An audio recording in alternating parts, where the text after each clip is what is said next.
All right, that says we're live. Good morning, everyone, or at least it's morning while I'm recording this or shooting this or streaming this, I guess would be the more appropriate term.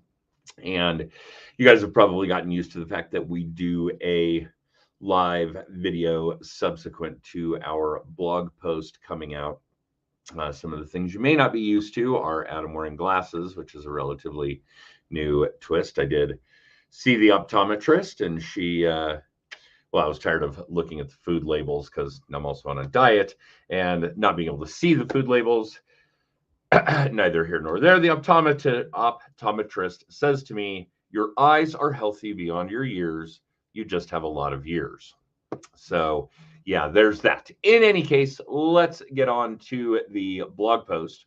And if you guys watched this video the last time we did a blog post about the market, about the housing market, and we try not to do it very often. I don't find um, I don't think mortgages are a very exciting subject. There are very few people like myself that, get a fire in their belly when we talk about mortgages and finance and debt leveraging and how to do all of that. But the last one we did, and I'm pushing Jen under the bus here completely, and I told her I would. I thought the data was so inaccurate that I basically did a live video apologizing and then had her take the blog post down. This one's far more accurate, but there are still some things that I think are worthy of discussion. So if you want to go check out the blog post, and then we can certainly discuss before I get all kaflimped. Thank you, Mike Myers. Little reference there. We do talk a little bit about inflation. Yes, it is still a factor. We do talk about home prices declining slowly. I don't want anybody to get that confused with home values. There were a lot of sellers, a lot of real estate agents slow to adjust.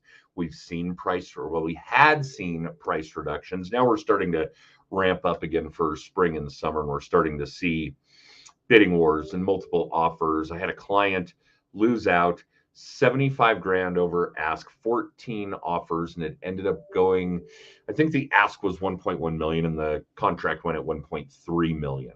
So that may have already shifted some. We'll see. But please do not misunderstand that home prices declining and home values increasing is absolutely realistic. Still a major supply and demand problem. Home values are going to continue to go up, including the home that you own if you do, or homes plural if you do. So please don't take home prices coming down to be an impact on home values, which are still going up. Okay, inventory still low.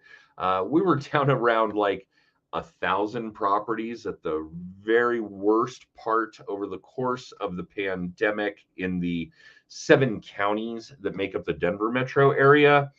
And a 6 month inventory would probably be like 35,000. So having only 1,000 listings is pretty thin. I think we probably did get up to about 7,000, and now we're back down to about half that, I am guessing. Maybe some real estate agents will chime in on where our inventory is. I think that our guest on the podcast yesterday had a pretty good grip on it, and I think that's roughly what he had said. All right.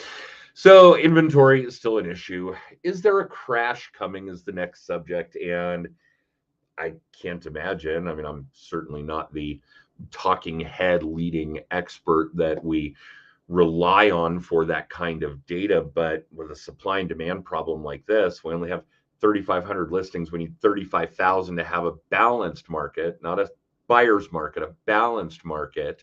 And I just don't see real estate values ever coming down. Obviously, people have a ton of equity because of that. That's the next subject in the blog post, positive equity. And should you buy this year? If you're thinking about buying a house, yeah, absolutely, the sooner the better. If you are on the fence about that and you want to see a cost of waiting analysis, I'm happy to put one together, but you're going to kick yourself for not buying sooner.